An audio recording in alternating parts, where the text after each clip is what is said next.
This is how you're going to buy USDT on CEX.io. First, log into your CEX.io account. If you don't have one yet, you will need to sign up and verify your identity. Now, once you're logged in, you're going to go to the buy or sell section at the top menu that you can find right here.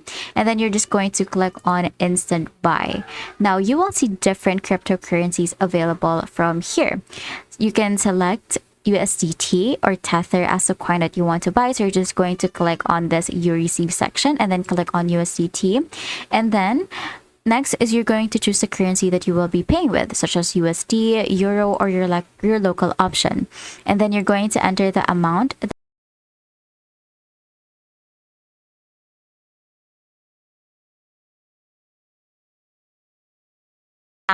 50 USD that I'm going to pay, and then it's going to show up, or I'm going to have to receive 549 USD. Now I'm going to click on buy, and then we are going to choose our payment method.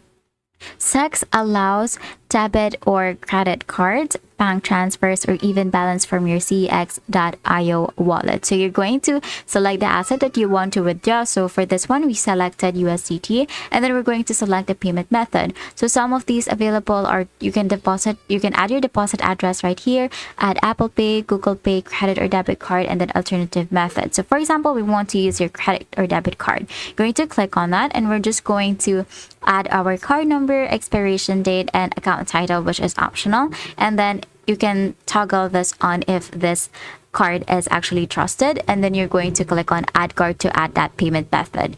Now, after confirming the amount, you're just going to click on buy now and review the order details. Just make sure everything is correct, then confirm the purchase.